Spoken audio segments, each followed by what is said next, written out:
need support staff to clear the room.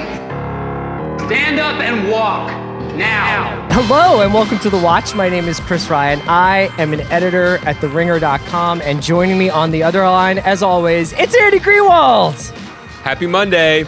I don't want people to think that the lack of a specialized introduction for Andy at all demonstrates any lack of commitment on my part to this podcast. I just find that I don't really have a lot of personal experiences anymore where I can draw from. Do you know what I mean? Do you want to just stop there?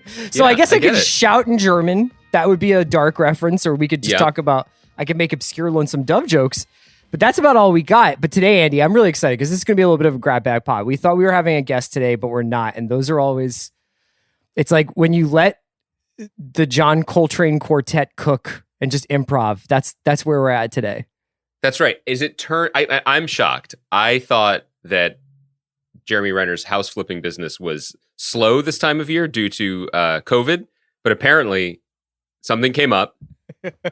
He had a beautiful, beautiful Craftsman property in Hancock Park that he had to attend to. So it's just us today. I actually have a house question for you, just to start things off. So today I just recorded with Bill and Sean, the Rewatchables podcast. We talked about the movie The Conjuring. Where is your head out? I don't even know what that is. What do you guys, you don't know what The Conjuring is? No. But you're like Moana Part 2, The Further Adventures of the guy, but you don't know what the name a character from Moana, you coward. Moana. That's Good. one. You did it. You nailed it. But wait, what's The Conjuring? Is that a horror movie? Yeah, it's a horror franchise. It's spawned 8 movies. Oh, you don't know about that's this? That's why I don't know about it. No. Yeah, it's a horror movie franchise. And I was wondering, do you believe in haunted houses? No. I'm going to say no. When did you stop believing, or did you ever believe? No one has ever asked me that question before. So I've never been on the record. I've never had to confirm or deny. I had a very utilitarian, I feel like Chris Wallace right now. A very utilitarian, elastic answer. The kind of answer that could, because I hadn't been, forced to commit. If I was staying, there was one time we were in kind of a weird B&B in Connecticut, and it was a little creaky. And so if that night had gone sideways, I could have been like, I knew it. I always knew it. And there would have been no audio record to suggest that I was contradicting myself. But now, hold on. Yeah, Kaylee, do we have the document that says what I feel about haunted houses? No. So I got nothing. Why? Where are you going with this? Well, I mean, there's a lot of red flags in The Conjuring where when you these people, they buy a house in Rhode Island, and it turns out that the former owner was a witch named Bathsheba who killed her own child, cursed the land for eternity, and then hung herself by a tree. That is was that in the Redfin listing? Because we made tons of Redfin jokes about this. But I watched all those movies this weekend again. I'd seen Conjuring 1 and 2 and 1 or 2 of the Annabelles. There's a bunch. There's 2 Conjurings. The third one's now coming next year. There's 2 at least Annabelles, and there's the Nun and the Curse of La Llorona. Llorona. You would know how to pronounce that because it is the name of a song in the Pixar film Coco. Right. Bring it back to the Moana conversation. Please go on. But yeah, so I'm familiar with the Conjuring expanded universe, but I had never really settled on whether or not I actually believed that houses could be haunted. I don't think I've ever experienced anything like that, but I just wanted to open it up with some general interest talk like that. Yeah, I mean, there's a couple ways to answer this. I could be convinced. I think I'm very credulous.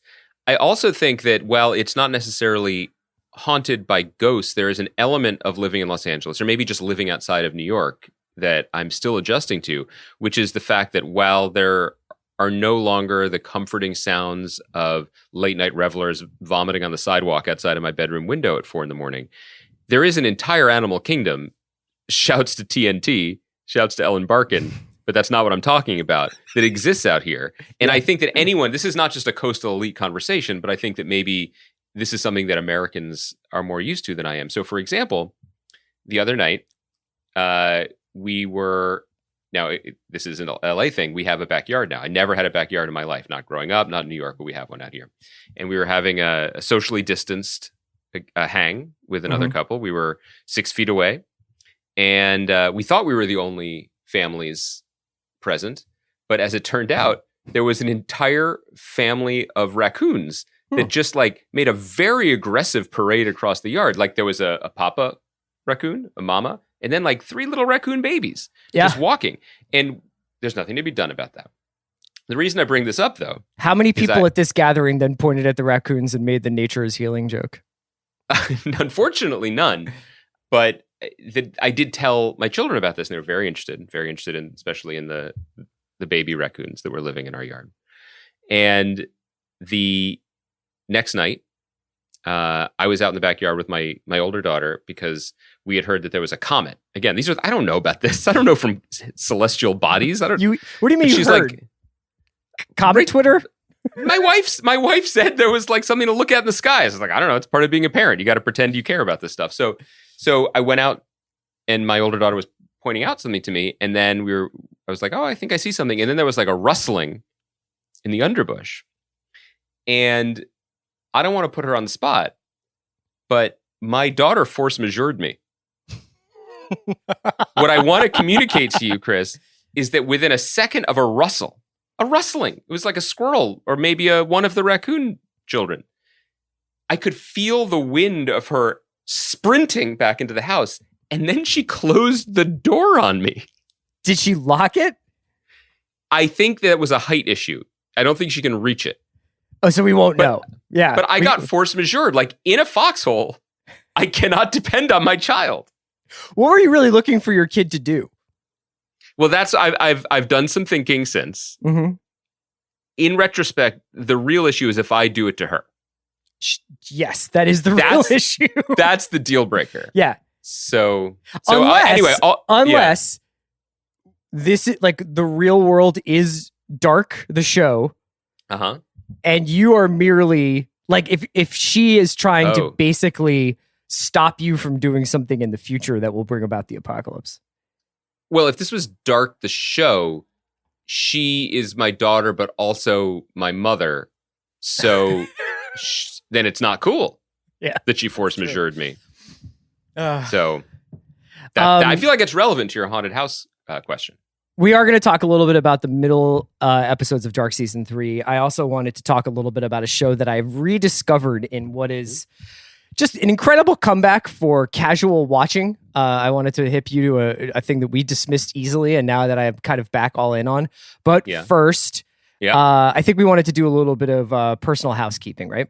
Yeah, absolutely. All I can say is this: cancel culture has finally gone too far. You know, I think people tune into this podcast. I wanted to make that joke for the intro, and you wouldn't let me. Of course not. No, I felt like tried to be an open book, tried to be slightly transparent, tried to give people front row seats to the Sausage Factory. Nope, don't like that one. But Briarpatch got canceled at USA. The news broke last week. I knew this since April and can talk a little bit more about it. Basically, I tweeted because I heard that the trade publications were going to report on it, and I would much rather control the narrative and tell people myself. I didn't up to that point because I didn't really want to talk about it too much. But basically, you may have noticed that the USA Cable Network, to whom I'm extremely indebted and grateful for the experience, not really bringing back a lot of shows. Sure. I think that I was lucky enough to kind of skate in under the gate was coming down on basic cable, and I got to skate in under there. And I'm extremely happy, extremely proud. I cannot believe that I got to do it. I mean, first of all, I think everybody knew that about this whole experience. It was a dream come true, and crazily the best kind of dream come true, where you actually get what you want, and it turns out you love it, and it's what you want to do and keep doing. And so incredibly luckily, I'm going to get a chance to keep doing it because I re-signed my deal with the studio at UCP. So I'm developing a whole bunch of other stuff that I want to talk to people about, and when I'm able to. But yeah, I mean, it's a bummer. But the thing that I wanted to be clear on, because there's a little bit of miscommunication out there from people who weren't paying attention, which are, many people who don't watch WWE Raw on Monday nights. Because a lot of the headlines, such as they were, like Rosario Dawson's show canceled. Rosario Dawson is an incredible person, a brilliant actor who I hope gets nominated for an Emmy for her role. She was the star and producer of season 1. She and most of the cast would not have been returning for season 2. We got to tell the whole story for her and her character. So again, like I'm honored because some of the best shows ever were one season wonders, like Terriers and Quarry. But I feel, again, really fortunate because we told our whole story. There was nothing left over for that season. So it's not totally accurate. The other inaccuracy was that, like, I'm glad I kind of tweeted it myself because Hollywood Reporter said something like about how the network, if they had been interested, would have heard a pitch for season 2. Au contraire, Hollywood Reporter, there was a pitch in December. People seemed pretty enthusiastic about it. I definitely was. The show was, as I think people know, an anthology, so we were going to tell a different story, but a similar type of story, with a whole new cast, but with some surprises and some overlaps that we would have revealed over time. And would that have felt interconnected within the Ross Thomas verse, or that was something separate? Yes and no. Okay. Yes and no. There were elements that we were drawing from another Ross Thomas book, but the goal was to build something inspired by him and his tone and the type of stories he wanted to tell, but it was predominantly an original idea. Anyway, the last piece of this is it always could happen again. I mean, that's the other thing. When you say you're canceling an anthology show, it's like, well, we didn't have anyone under contract for season 2 anyway. Yeah, and so it's also not really like you guys were like all wrapped up in, a bunch of teenage actors who were going to be like 24, you know what I mean? Like it wasn't like Stranger Things or something where you got to like get this thing done while these people still look like children. Yeah, there was no Mikkel Nielsen situation. Which I thought was like, when I first pitched Briarpatch but kids, you seemed rightly skeptical, and this is why. Briarpatch Babies? Well, purely from a production standpoint, we would have been limited. But, now after this spring and I guess this fall, I could have served as on-set tutor as well. It's true. So, because really, I got into this to be a teacher. So anyway, which is to say that, like, I'm still, in business with the company, and there's a streaming service now called Peacock. So basically, if people keep watching the show on USA On Demand or buying it on Apple or Amazon, hopefully it'll get onto a streaming service at some point, and people keep watching it, and we can run it back. Or we can be like, I used to joke on set, maybe even when you were there, I was like, let's just do this weird thing and go out like legends. And, we're going out. I don't know if we're legends yet, but I regret nothing. It was the greatest experience of my life. And it's out there. That's the thing. Like, it's not really about how the thing is received. It's about the opportunity to have made it, and then it exists. And I can't believe that, especially considering the world that we're in now where things aren't even getting made. I wanted to ask you one follow-up question, and you don't have to do this if you don't want to, but part of the interesting thing about talking to you about this entire process over the last 18 months or so, or almost 2 years now, has been how many pinch yourself moments you've had to have, like where it's been, I can't believe this, I can't believe I finished this script, much less this script has generated interest. And I can't believe these actors are going to be saying these words. And I can't believe I'm going to New Mexico for an extended period of time to bring this world to life. Was there an element of it in the cancellation too? Is there an element of like, oh, this is how, like, I'm getting the phone call kind of thing? Yeah. I mean, you don't want to. No, of course. But yeah, I mean, there is a lot of that sort of stepping outside of oneself while this is happening. And this was an incredible ride. And I probably have told this story on the podcast before, but there was a moment when we were shooting the pilot. So this is September 2018.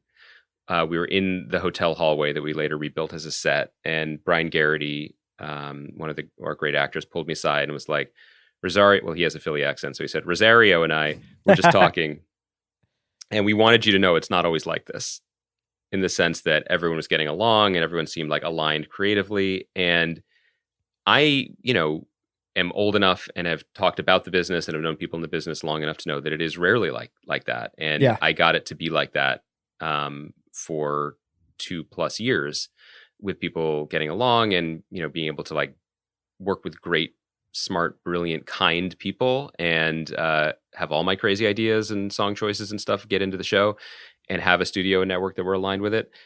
So I wasn't naive enough to think that like there wasn't ever going to be, I wasned fully Wile E. Coyote running out over the cliff. Like I know that this isn't Make-A-Wish Foundation. So I knew that there was a business side to it, and there was a rough side to it.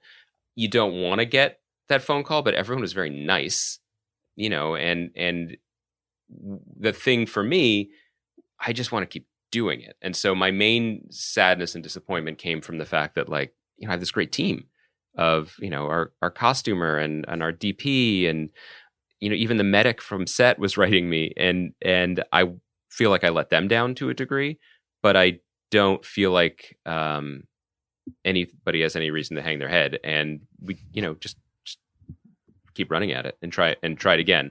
Least of all you.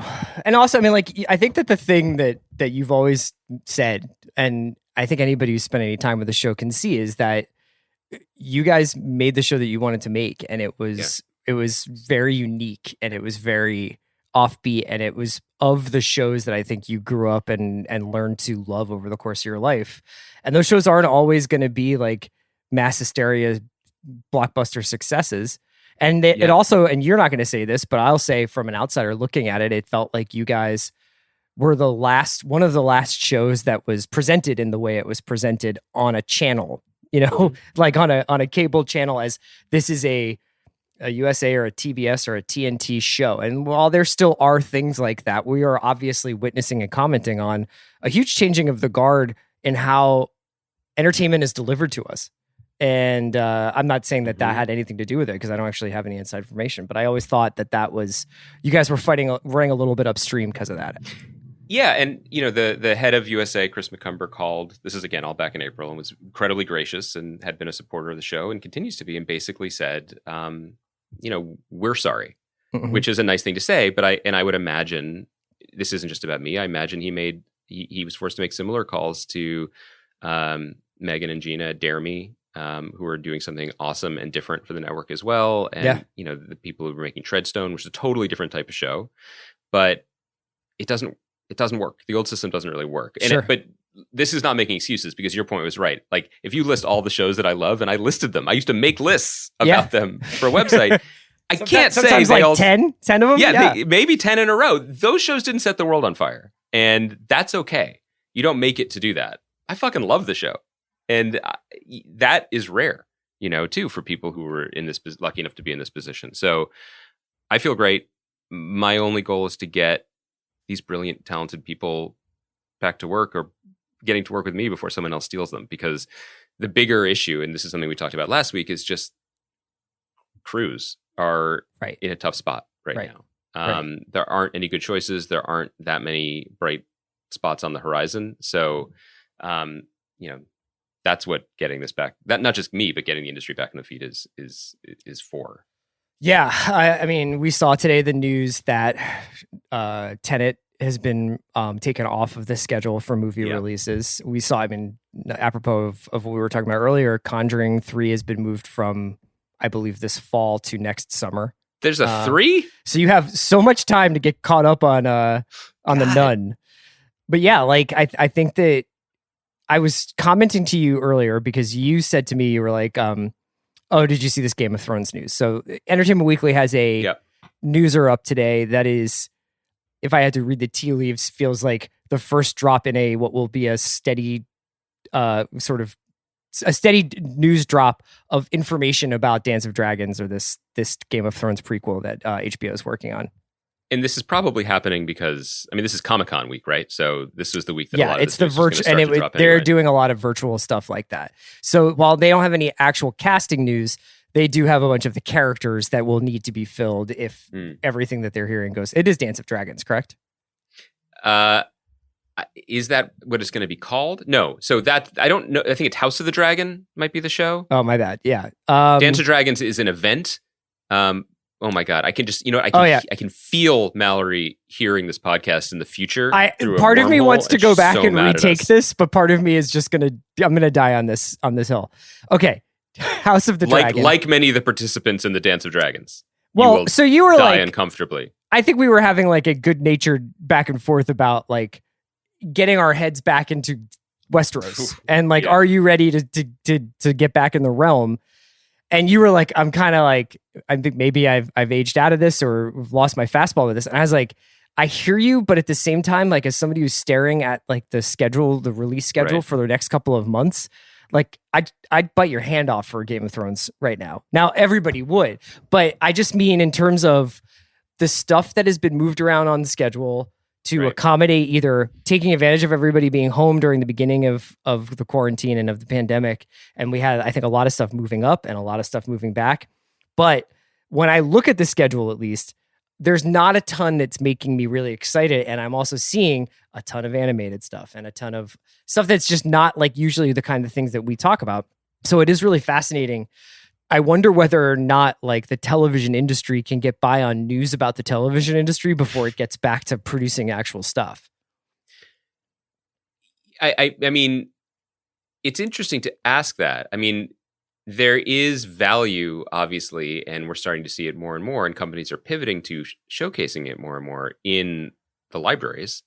You know, I think that I'm sure that marketers have a term for this, and I don't know it, but I feel like, to use my favorite analogy in almost any context, which is an iceberg analogy, the new stuff, the shiny stuff is the tip of it that attracts you, and I feel like gets a lot of the attention for the streaming services, but they also, of course, want to have a big content library to keep you there.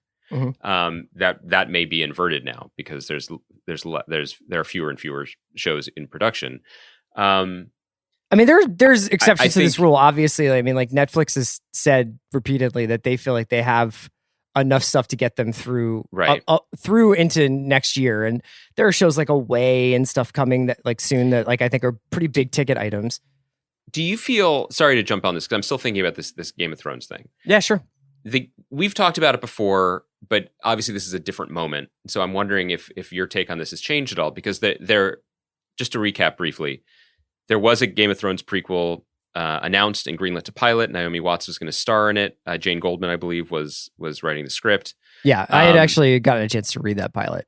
Right, and it felt in some ways, radical is not a word, but it definitely was from what everyone understands about it, a pretty different take on what a Game of Thrones show could or should be. We never actually saw the finished product, so we don't actually know what the pilot was that made them pivot really hard away from it. And we speculated, of course, at the time, this show, this House of the Dragon, this Targaryen straight up like prequel show, felt like a pivot, like an AT&T corporate pivot to known product and known safety, which, by the way, can't blame them when the known product is Game of Thrones. But other than Better Call Saul and, God, I'm hoping Comanche Moon, I don't know of that many prequels that to beloved properties that were as dramatically satisfying as, you know, either a sequel or a new take on something could be or have been in the past. And so my exhaustion in that Entertainment Weekly thing was really more about like, it could dazzle us. It could totally surprise us.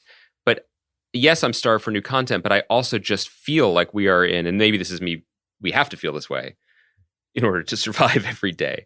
But I kind of feel like we are in the birthing pains of something new. Well, right? That's a really interesting point. And so to have a show that is basically like, so this obscure event that would require a lot of CGI dragons that informed you're referring our to show. The Dance of Dragons. The Dance of Dragons. Right. That informed our previous show. Well, guess what? You're going to get to see it. Right. That doesn't feel as crucial to me. But again, I'm not the target audience for this. That's fine. All the caveats. But I guess I'm wondering, is the decision, look, we can do this. Sports have been doing, their sports radio has existed every minute since March, right? Even though there have been no sports. Are you going to do Are We Sure He's Good?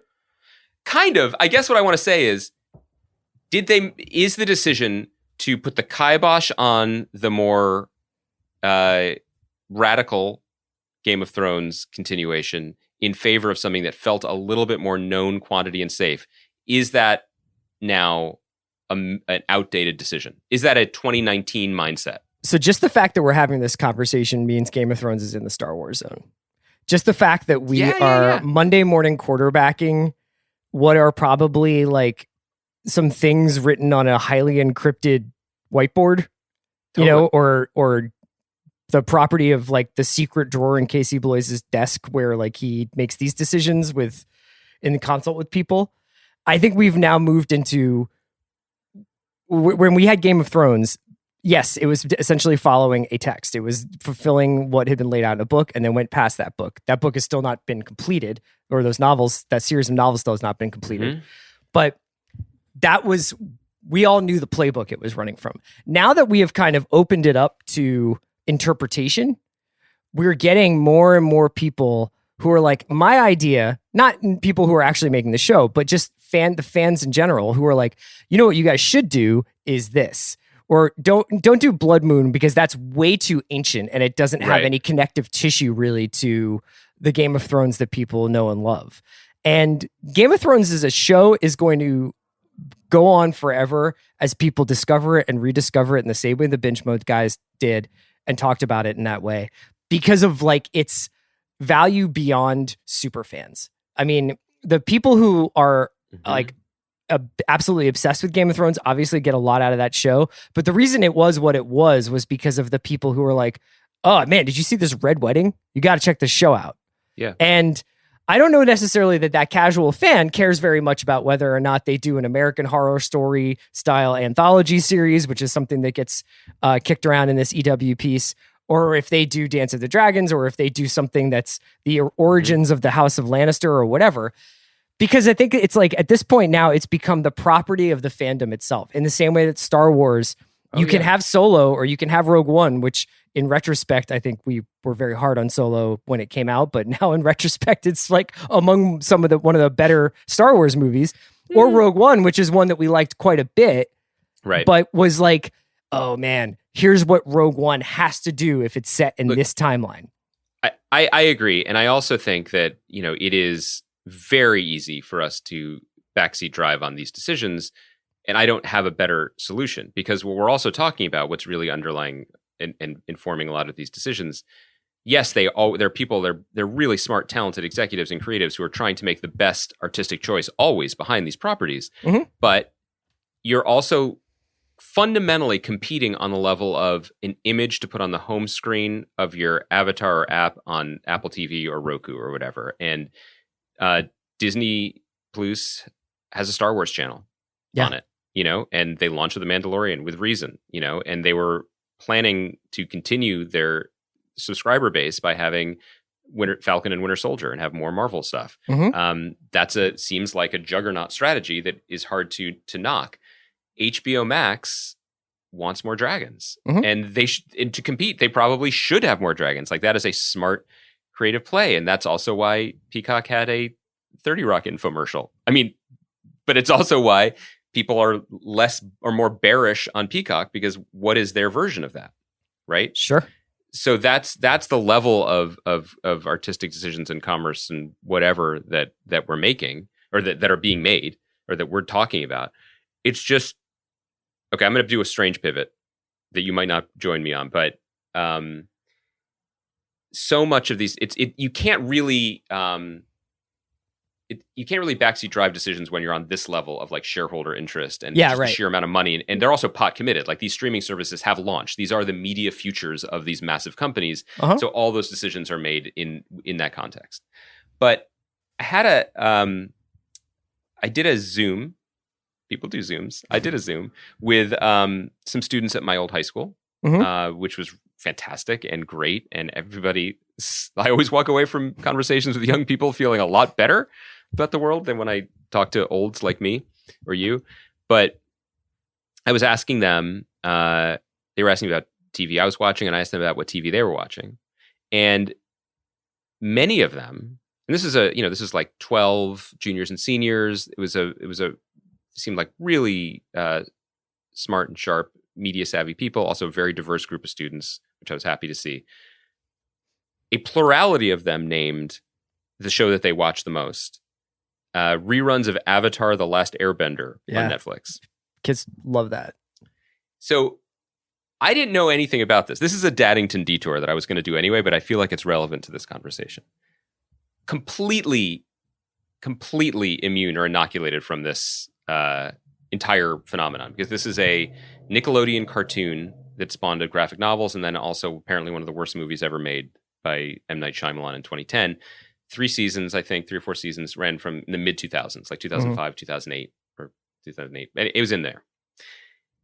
I had heard those words, but I assumed, and I'd seen the comics, and I'd assumed it was some like overly complicated adaptation of like a Japanese manga or an anime or something. It had some, because it had a tortured name. Like when you're like stoned at 1 a.m. watching MTV and Aeon Flux came on, and you would just be like, what the fuck is happening? Yes, and where did it begin happening? Yes, yeah. It was always seemingly on episode 60. Yes. So it's been started in my home by my older daughter. And first of all, it's great. It really is great. And it's great for the reasons that it's great because it is it was an original property. I didn't know this. Mm-hmm. These two dudes were like, let's create a show that's about warring factions and kung fu and also genocide and totalitarianism and also kids surfing on penguins. Like, it's very good natured and very much for kids in a way that like my daughter is loving. And these kids were learning, these older kids in high school were like, this was our basis for serialized storytelling, was mm-hmm. this.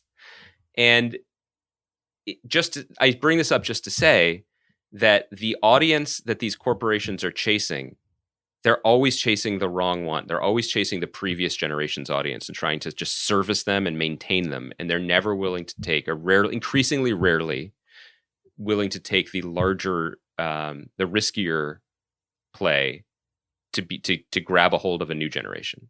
I think that's a great way of looking at it. And I think that you and I have been both like guilty and innocent of this, because I think for years, not that anybody gives a shit what we think, but as fans of this stuff, you and I have been like, what they need to do is make Cheers and Mos Eisley or whatever, or they need to make the Star Wars workplace thing or the hard-bodied Star Wars Bourne Identity movie or whatever, which I think that could be the what's the Diego Luna character in Rogue One's name again? Oh, the Cassian Andor. That could be that. You know what I mean?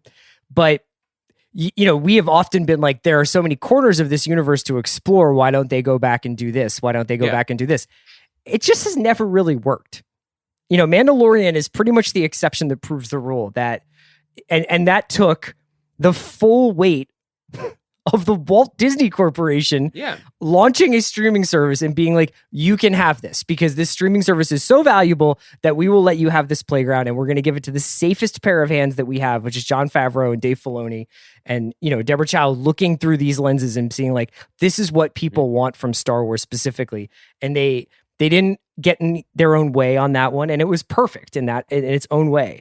But you're right. Like, I think that we've spent the last year or so, and we'll probably spend the next year or so being like, where's the Lord of the Rings show? Where's the Game of Thrones prequel? Where's the Battlestar Galactica reboot? Mm-hmm. Where's the this? And meanwhile, under the hood somewhere is something like Last Airbender, where it's like, that's what kids are actually watching because it's their story. And it informed the way they want to watch stories. And the tone feels really exciting. This is already 15 years old, but it feels exciting and pleasant, and it feels attuned to what people actually want to watch, and it hits notes that these other properties are either too afraid to reach for or they don't remember how to do it. And what this comes down to, and not to turn this into a podcast we've done 7 times since 2012 or a William Goldman essay from 1979, but these are financial decisions. These are not ultimately, these are decisions that are being made in the register of a financial manager or financial planner as opposed to a creative. It really is true. Like, there are projects that you named and that we've referred to coming up that I think are all going to be pretty medium good. Like, I think Cassian Andor is going to be pretty good. Yeah. I think The Falcon and Winter Soldier, WandaVision, like, I'm going to watch those shows and I think I'm going to enjoy them. And I think they're all going to be pretty medium good. And I don't think it's a disservice to the very talented people working on them to suggest that their ceiling to break ground or to inspire is low. You know, I don't think anyone is going to become a new fan of anything from their experience. Like you were on the fence about Marvel until you saw Falcon and Winter Soldier. Right. It's just going to be like, here's the thing you like in a different size box and enjoy it. And I'll say, thank you, I will enjoy it. But all of these properties, the arc of them, as we've said many times, is to become ultimately about themselves. Mm-hmm. And so it was my review of Star Trek Picard, which instead of being like a new vision of what Star Trek means, is about Data's daughter and Jean-Luc Picard captaining a ship again. And then what else is coming from CBS All Access? Below Deck, right?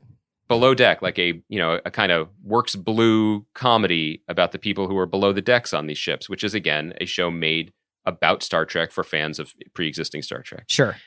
So I should say that we might have we might have slight quarantine brain when we're talking about all this, because in a different world, Falcon and Winter Soldier would have been out by now, probably. You know, like we would have been, or it would have been coming out. Yes, it's out in August. I guess it's just that when I learned that, I'm sorry, younger listeners who think, you know, this is Grandpa Island over here, but like when I learned that Avatar: The Last Airbender was an original property created by people, and that it spawned these beloved seasons, and the storytelling was so good and interesting, and that made me excited, but it also made me feel like it was like a daguerreotype photo from the 19th century, and it was only 15 years ago.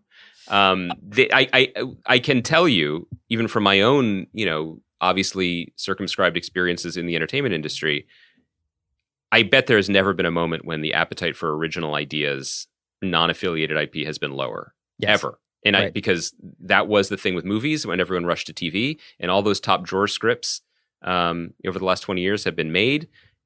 Things are going to slip through. There's always something new that's going to surprise us. But from even just talking to people, the appetite has never been lower to take a risk. That segues very nicely into my own personal news that I wanted to give you, that I wanted to share with you. Andy's has had some revelations. Andy's had some news of his own. For me, you know, it's tough to admit, because I think when you start from a position of negativity, it's always difficult to change. But I'm a Freemason now. Wow. This was your big surprise? I'm Perry Posse. I'm Mace Mob. Perry Mason is good. What? So here's the thing about TV, is that sometimes I just want a mystery. Like sometimes, like on a basic level, I would just like to have a crime show with a mystery at the center. And I think when we went into Perry Mason, the first episode, I'm reeling over here. We had a really good conversation about like all the things that this show wanted to be, and all the things that it was sort of like bending over backwards to be, and why that was sort of stopping it in its tracks. That the sort of PTSD pizzolatto anti-hero that they were making Perry Mason into, and having him sort of wistfully stare at the California countryside and remember World War I and his dad, and have really pretty graphic sex with a woman who owns an airplane. All that stuff was kind of like... By the way, you're making it sound better and better all the time, but go on. I just needed an off-brand James Ellroy story, and that's what they turned this into. So one thing that we didn't really talk about in that first episode is the X factor of Tatiana Maslany, who shows up in the second episode and has like Jesse Pinkman Omar energy in terms of what she brings to this show. She's terrific. Completely shatters the like tonal language of the show when she shows up, and just absolutely throws the afterburners on. And when this show just gets out of its own way and is a more or less like beat by beat procedural with some character work, and Juliet Rylance is really good in this show, and it's become more about John Lithgow's character too. And it just becomes a corrupt Los Angeles district attorney's office versus three people trying to prove the innocence of a person accused of murder. It just like actually is like a pretty effective TV show. Wow. And I've watched it. I didn't watch last night's, but I am up to date other than that, and have thoroughly enjoyed myself. I am only upset because now I have some catching up to do. But it's interesting to hear you say this because, and I will, but we generally don't articulate the differences in the conversations we're having, because we, as longtime listeners know, we don't have a schedule or a plan when we do podcasts. Sorry, Kaya. But I hope that it's possible to have sort of two levels of conversations, because I still think opinions about the pilot of Perry Mason aside, putting it in the context of a larger structural conversation about what gets made and why it gets made, right? And what does it matter if HBO's drama for summer 2020 feels like an HBO Max title, and what does that even mean? I still think there's a validity to that conversation. Sure. But then I also do think that both in terms of what interests us and what motivates us and what makes this podcast servicey at times is this good? And I don't want to get away from that, because I enjoy watching things that are enjoyable to watch. So, well, I think also just like to go back to what I was saying about like the sort of coffers running a little dry. I was like, I just kind of want to be taken away for an hour. I want a show that it's essentially doing that. It's essentially creating like a 1930s film noir backdrop for a mystery that I have yet to fully figure out, which is nice because I think, as we talked about with Outsider and a couple of other crime shows recently, there was that weird thing where the audience was way ahead of the characters and we were just sort of waiting. That is not the case for Perry Mason, even though we are very aware of who the villains are. And to a person, I just think it has pretty uniformly like great performances. But more than anything else, it's just like fascinating to watch them once they get out from under needing to be like a hard-bitten new take on Perry Mason, and they just do a crime show and they just do a mystery. It's actually quite good. It's just once they had to get the cloak of IP off in the first episode. Yeah, and that's very interesting. But also, what about the part about it being prestige or whatever? Because I think that I think you stop once you get out of that first round of conversation about it. That matters less. I think. I think so too, and I think that weirdly is better timed for this moment. The chatter, if there has been some, about Peacock, and we suggested we touched on this a little bit last week, but just for whatever small sample size Twitter is, when people are talking about Peacock, if they are talking about its price point, which is free, which is what TV used to be, and they are talking about the channels where it's just showing TV. Yeah. That's what people are talking about. And I don't want to extrapolate too much about what that means over the next few months, because obviously we don't know because things can't get made. But once things can get made again, we keep beating this drum, but like, I know people were confused and people in TV got real dazzled by stars and reviews and awards and stuff. But like, people want their stories, man. People just want their stories. Like whether it's us pining for Succession to come back because we missed that, or an entire new streaming service that maybe will succeed because it has 1 billion hours of Law and Order and Parks and Recreation. People want that, and I think that they don't want. And again, I'm saying this as a placeholder. I actually haven't even watched the show.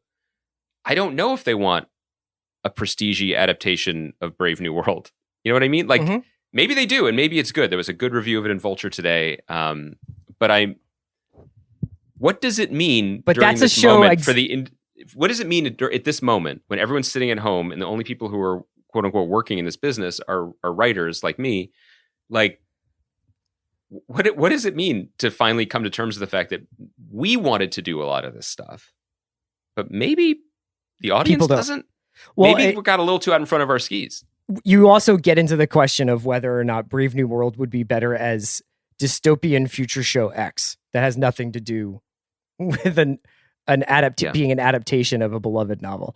Let's talk about one of our favorite stories going right now, and that is Dark. We are kind of breaking down this third final season in 3 chunks. We did the first few episodes last Thursday, and we were going to tackle 4 episodes now, 3, 4, 5, and 6, I believe. Yeah. As always, I would like you to kind of get us started because I don't want to reveal anything that happens in episode 7 or 8. Do you remember when a great person, a great American, a great first lady said, when people show you who they are, believe them? Mm-hmm. I think I should have remembered that when considering the name of the television show. Dark. Did you think it was going to be light? I guess that for as much as we've talked about it, I've never given the title much thought.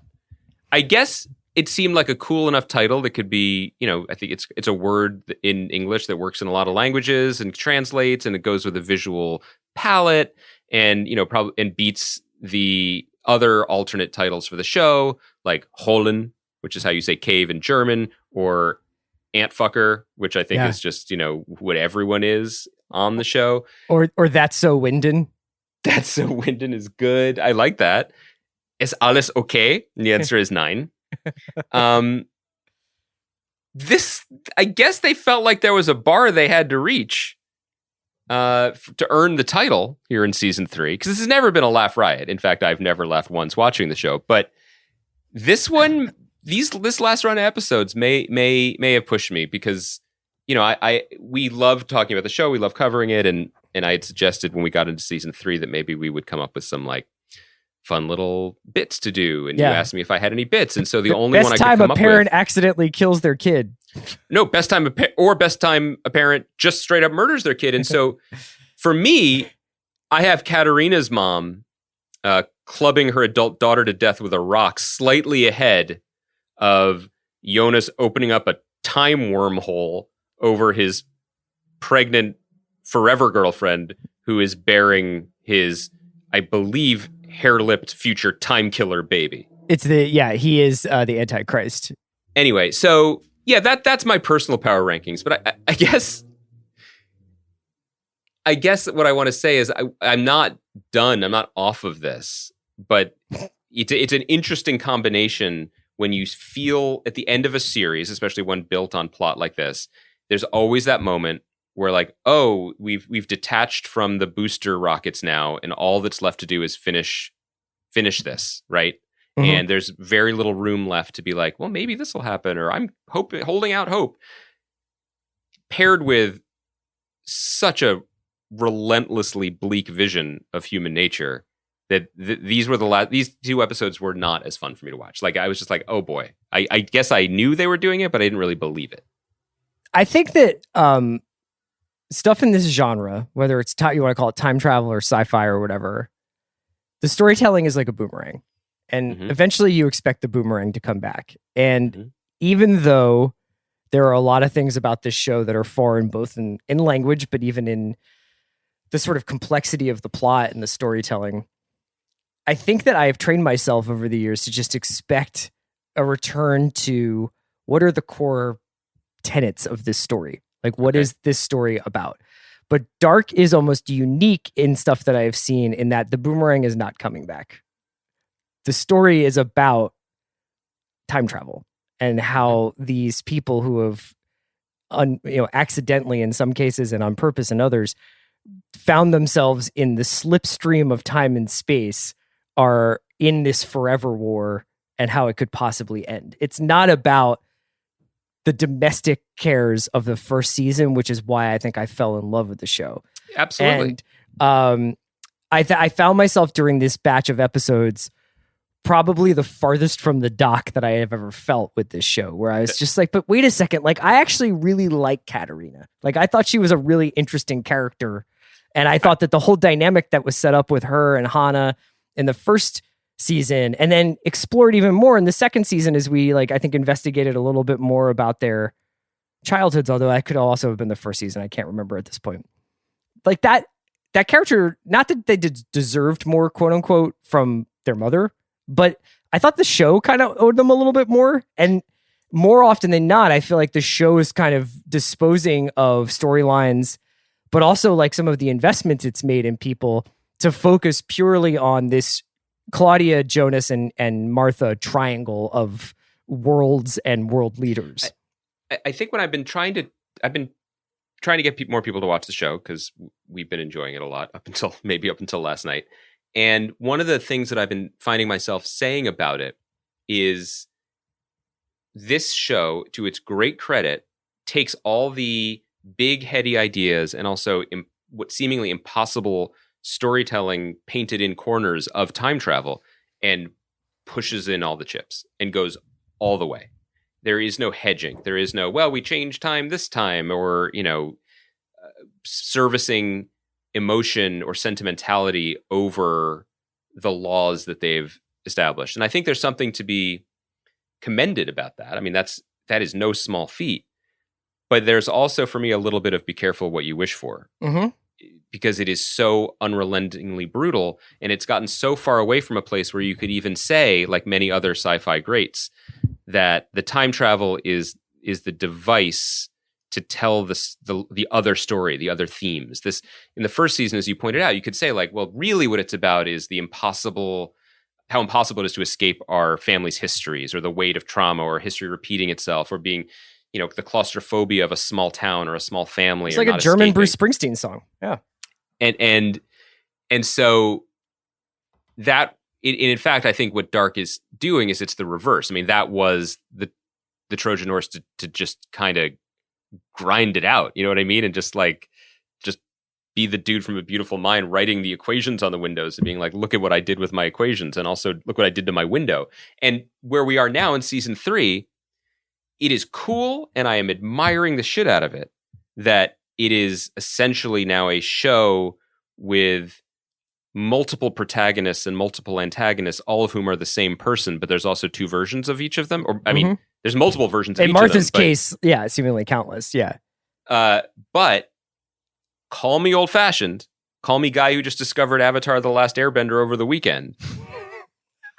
I got very little to root for here. I don't know what my stakes are anymore. Yeah, right. You know what I mean? Because you're invested in Jonas, say, especially coming out of some of the stuff that happens in season 2, and everybody in the show other than Jonas is telling you that this guy is evil, actually, which I think is cool. But you do get to the point, exactly what you're saying. Like, I blame myself when I've seen Interstellar or Ad Astra or Sunshine, and I'm like, God damn it, this thing was so amazing. And then we find out that it's basically like you go all the way into outer space to confront your inner trauma, to get back at your dad, to make sure that your family loves you or whatever. And I was like, be in space, confront the absolutely existential questions that you would have to be considering if you were out there. And they did that.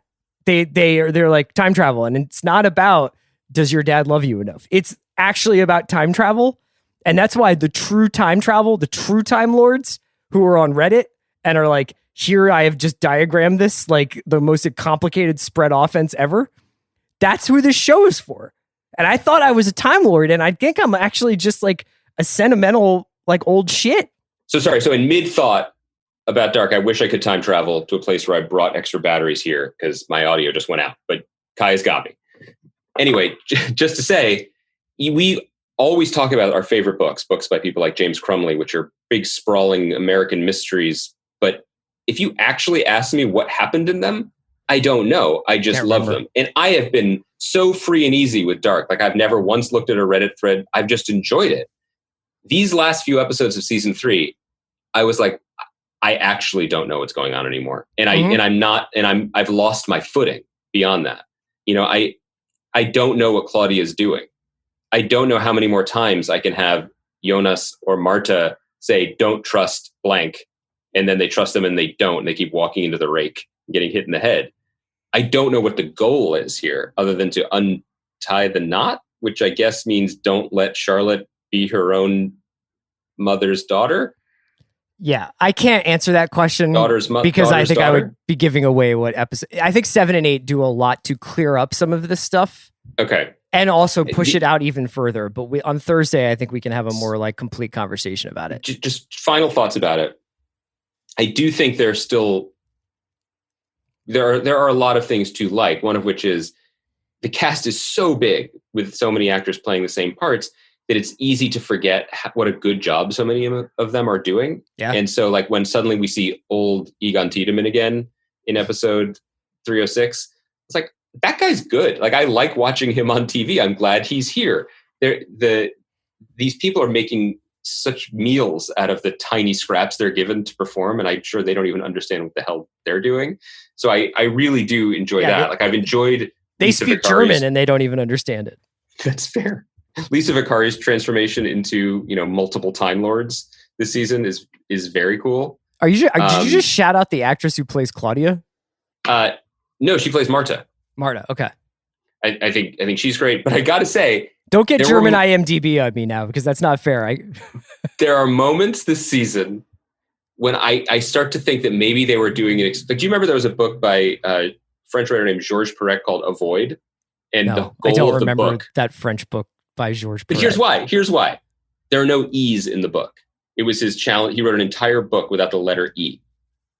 And I was reminded of that when I felt like, could they reduce this hyper complicated show to just maybe 10 repeated lines of dialogue? Because if I hear one more motherfucker saying, in meine Welt and in du Welt, like, I get it. Your world and my world, I get it, man. Yeah, the end is the beginning is the end. That's why I was like, when I was watching it, I was just kind of like, man, I don't even need to know German.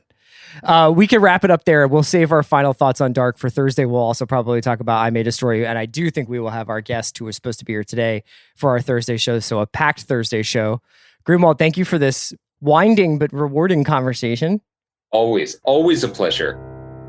Great job, Bransky's. We did it. We're going to get through another week. Talk to you Thursday.